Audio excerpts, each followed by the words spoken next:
Welcome back for another Friday Night In. Tonight, we had originally planned on telling a different story, but this one pulled a big nerdy swoop and found a home with episode number 42. Mix 'em and roll 'em. This is True Evil. I'm a retired major crimes detective, and I've seen true evil 3 times in my career. I spent 12 years walking the beat before I had the opportunity to step in and assist a detective and a CSI on a double homicide. Through my numerous connections from years on the streets, we managed to get several leads that led to the arrests of the guilty. I moved out of patrol and spent a decade investigating sex crimes, arsons, and armed robberies. I took advanced training seminars and workshops, studying past cases and offender modalities. I worked with the drug squads on serious assaults and the occasional murder before finding myself stepping in for a retiring detective. I was familiar with his partner, Connolly, and we became a good team. I bring this all up to emphasize that I've seen horrible crimes in my 33 years on the force. Images I'll never shake. People who still haunt my dreams. I can honestly say that most of the criminals I've put away haven't been evil. They've all been motivated by something, however benign, to commit their acts. Then, there are some that are on the fence, the ones that take violent crimes further than would typically be the case. And then, there are those that dream up horrific atrocities to be inflicted on the world around them. Because, why not? Patty Wilson fell somewhere beyond the shades of your typical serial killer. She was the first person I encountered on the job who I could reliably say had true evil in her. Patty was an RN that had moved into an OB-GYN and birthing clinic in one of the city's lower class neighborhoods. This particular clinic had a terrible miscarriage and stillbirth rate, but the numbers were fudged and kept hidden. Eventually, people in the neighborhood started talking, and word got out of how many deaths there were. Our station was contacted, and normally that type of thing would land on another desk, but we were short-staffed, so Connolly and I were brought in. Our investigation led us to Patty, and we found that in her 23 years at the clinic, there'd been over 2,000 miscarriages. She'd been giving a chemical cocktail to the expectant mothers, claiming it would help with sleep. Instead, it gradually killed the fetus as it grew.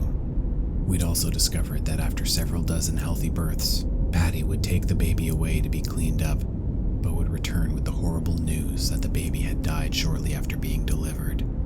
Our investigations into that didn't lead anywhere concrete, but one of the threads we were pulling on led us to believe Patty had been lying to the mothers, telling them their baby had died, when in fact the baby was healthy, but was shipped off to the highest bidder. A live baby on the black market could fetch a tidy sum, whether for organ harvesting, stem cells, or something more deviant and horrific. We believed it was all racially motivated, as almost all the miscarriages and stillbirths occurred exclusively with black parents, but Patty denied it all. I remember watching Patty in our first interview with her. Her face was normal and moved expressively as she spoke and answered our questions, but her eyes didn't. They were empty, black holes, and the longer you stared into them, the more uncomfortable you became. Even after the trial, which had her served with multiple life sentences, Patty denied any wrongdoing. The next case, where I witnessed true evil, it fractured into an investigation involving multiple events. Connolly and I were called in to investigate an attack on a beach volleyball tournament. On the city's largest beach, there was a national tournament with over 300 teams playing on 50 courts over the course of the weekend. The ages were from 12 to 65 and were both men and women. During morning warm-ups before the first game on the first day, one scream turned into 2 screams, turned into 100 screams. Over 1/3 of the players needed immediate medical attention. Their feet, ankles, knees, thighs, hips, stomachs, and in some cases up to their shoulders and face, were covered in deep, gushing cuts. Someone had gone to the beach the night before the tournament and brought hundreds of small, flat pieces of wood with razor blades sticking up from the centers in an upside-down capital T shape. The wood was dug into the sand, with the blade's sharp end pointed upward and hidden just under the surface so no one could see them. It must have taken hours to set up. There were no deaths, but the damage that was caused resulted in hundreds of injuries and several dozen athletic, young adults with sliced Achilles tendons and a dwindling future in sports. As with every investigation, we started off at the crime scene and worked our way outwards in tight, concentric circles. While the CSIs were combing the beach, Connolly and I were interviewing the people who ran the tournament, looking for any enemies or people who might want to target them and this tournament in particular, but those led nowhere. Sadly, the CSIs fared no better. The entire crime scene was awash. There were so many footprints and shoe and sandal prints in the sand it was impossible to search for tracks, and the actual razor blades and pieces of wood had been doused in bleach before being placed in their small dugouts. There were no security cameras on the beach, and the lone one that was in the parking lot didn't capture any cars between the hours of midnight and 7 a.m. Our phones were ringing off the hook with tips, but there were no real leads. After a month, we were nowhere in the investigation. Then, a new case came in and our hamstrung department got even tighter. Connolly and I took it on as well. At a senior's home along the city's waterfront, a fire had started in the basement. Because of the accelerants used, it quickly overtook the first 2 floors. From there, the rest of the 8-story building went up. 22 residents and 9 staff died in the fire, all from smoke inhalation. We scoured the undamaged security footage, but again, found no suspects around the parking lots or front entrances. The footage from the rear of the building was destroyed, so we couldn't check it. Then, a third case dropped onto our desks. This time, there was a mass poisoning in a junior high school cafeteria. There were 23 deaths, 15 of which were students, and over 100 severe injuries. Our investigation showed that someone had stealthily broken into the school overnight and poisoned every piece of food in the cafeteria stockroom, fridge, and freezer with arsenic. It was a miracle more people didn't die. All the school's exterior cameras were working, and after scouring them for clues, we finally found one at the back doors. The footage captured someone dressed in all black, with a hood and ski mask over his face. He'd used a small set of lock-picking tools to enter the back door which led to the kitchen. He used the same door to exit, and ran off across the soccer field towards the water. And everything made sense. The beach volleyball courts, the seniors' home, and now this junior high, they all backed out onto the water. The school itself had taken advantage of that fact by introducing students to rowing, kayaking, sailing, swimming, and other sports and activities on the open sea. And the seniors' home was partially marketed based on its incredible view of the water. We hypothesized the 3 mass crimes were committed by the same individual. We marked all 3 locations on a map and scanned down the coast for all the marinas and harbors. Then we went back through all the routes and picked out various waterfront hotspots we knew would have footage of their exteriors. Using the dates of the 3 incidents, we cross-checked the footage to try to find any repeat boats on the nights in question. We watched a lot of footage. There was only one boat that stood out, a large, older black speedboat being driven by a lone individual we couldn't make out details of. A red light glowed from inside the cabin. Connolly and I got pictures of the boat printed and went back to check the marinas and harbors. None of the docks we went to had seen the particular boat or had records of it, which made us think it was docking at a private residence. I spoke to one of my friends in narcotics named Waco, and he brought up the drug boats that had been populating the cove near the last dock we visited. It turned out that the many drug users in our city had been moving away from alleyways and SROs and onto small dinghies and drug boats, turning them into floating pill houses. The boats were harder for cops to break up or investigate, and you could float in the cove or out in the nearby channel for up to 6 months before having to vacate. Of course, the 6-month rule was never enforced, so the cove kept getting busier with more and more drug boats. Waco offered to help. He went in one night and made his way around the 30 or so boats, which were loosely tied together. Waco found our black boat. He learned the owner was a guy people called Red. He was a dealer and let people use and pass out on board his boat afterwards. The next night, Waco went back and we followed from a distance with the Coast Guard. We had Waco wired so we could hear everything on board. His plan was to get on with a few others to buy and use some heroin. then pass out. He would fake the shooting up part and pretend to fall asleep. Connolly and I listened in, hearing the details of the casual conversations going on from other users as they bought and started prep. Soon enough, all the voices went quiet, including Waco's. A rough, agitated voice called out, asking if anyone was awake. There was no response. The voice, belonging to Red, laughed and said, "Good." We heard some shuffling, then the engine on the boat rev into gear. The boat peeled out, leaving the cove behind. Waco had a GPS tracker in his shoe, so Connolly and I watched the boat on a monitor as it headed out to sea. We followed from a distance.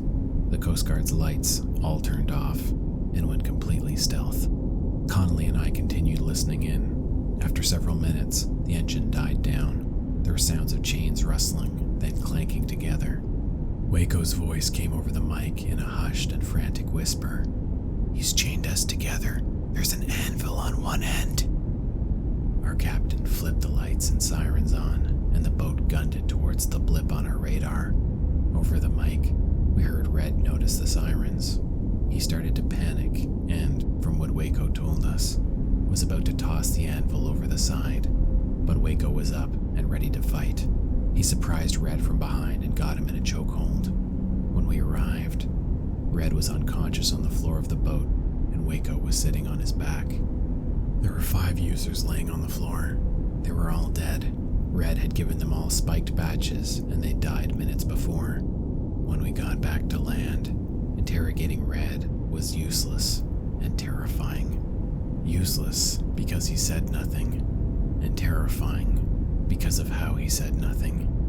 He'd bitten off his tongue moments before we got him in the room. He was in a hospital for the next day and a half before we sat him down with a pencil and paper. We didn't really need Red to talk, though. There was more than enough evidence to put him away for the deaths of the 5 users on the boat. And then divers found more bodies along the same stretch Red boated on. Altogether, it appeared Red was responsible for the deaths of over 50 people, and that didn't include the beach volleyball tournament, the seniors' home, or the junior high school. The thing I remembered most about my brief time sitting across from Red during the quote-unquote interviews were his eyes, just like Patty. I watched his face move and twitch and wrinkle, but his eyes were always the same empty black, holding my gaze.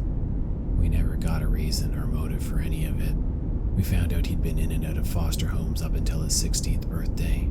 Coincidentally enough, there was a house fire which killed both his foster parents and 2 other kids living there.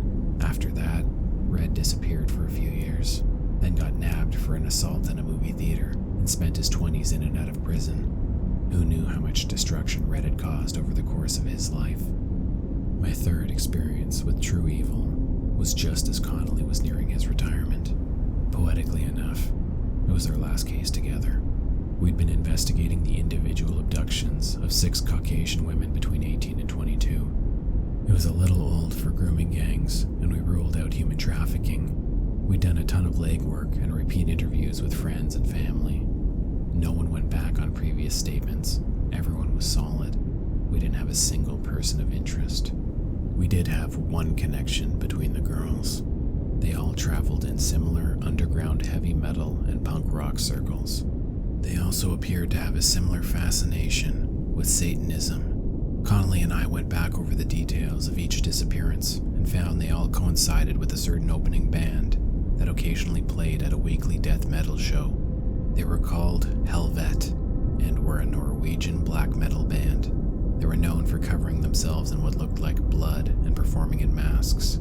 Each mask was different, but followed the typical design of a face with eyes, nose, and mouth, but the texture looked like dried skin. Dark, wicker twigs stuck out at the back of the head, resembling a porcupine. The more we read of them, the more they became our suspects.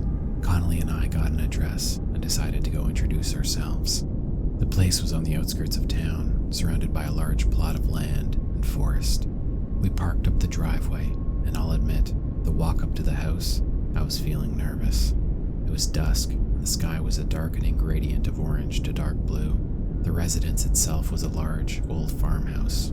Death metal blared from somewhere inside, thudding out through the shuttered windows. There was a large black van parked out back and 2 sedans in the front.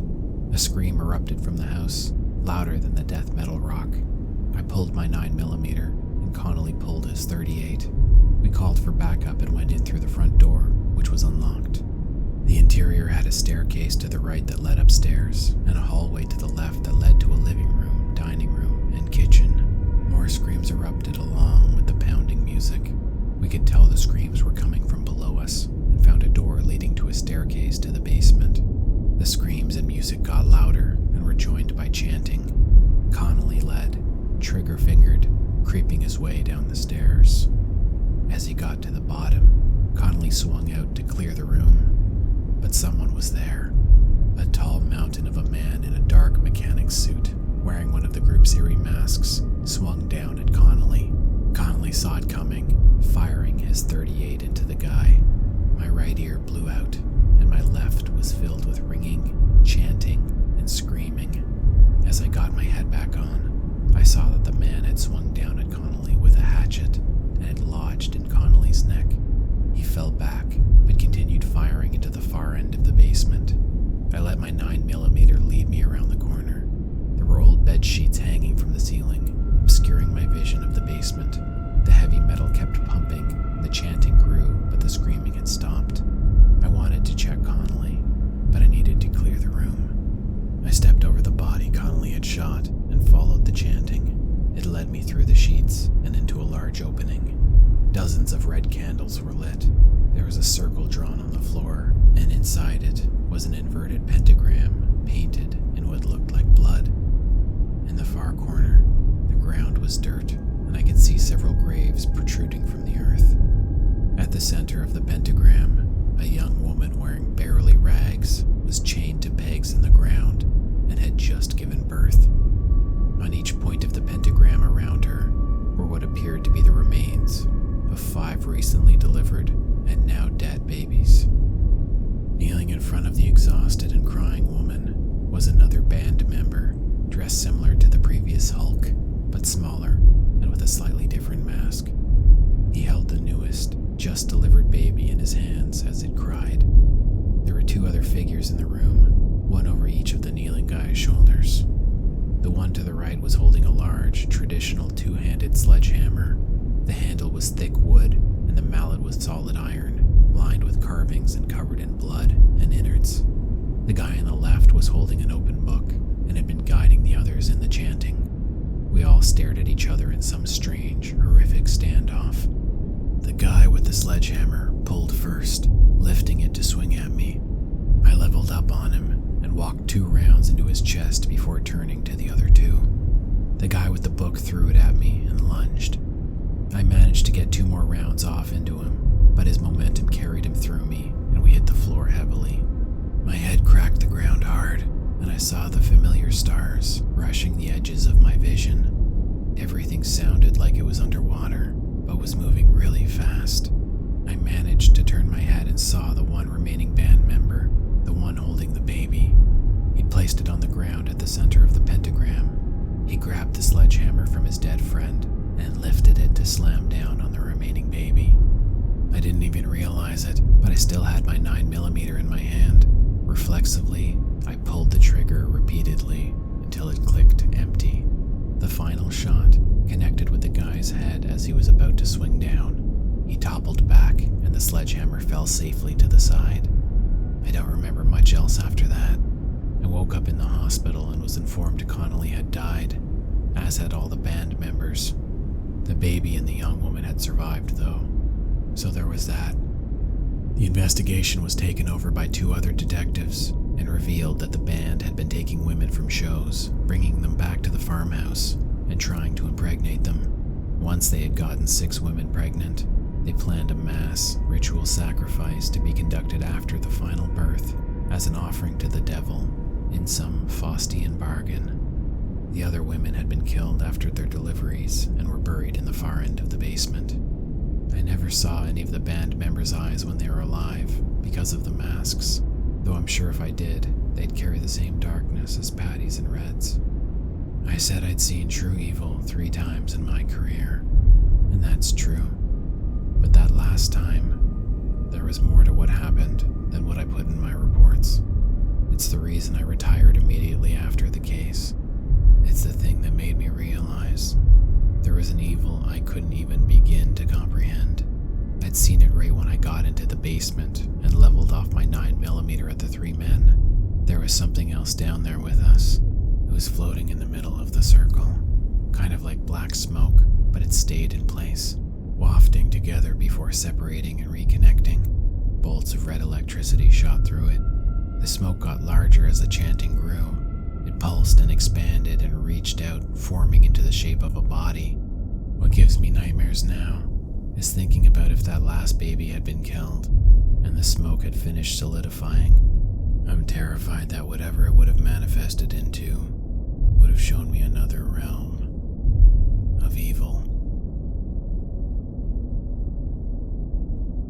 And that concludes tonight's episode. We hope you enjoyed True Evil, and we'll see you back here next week for a new story.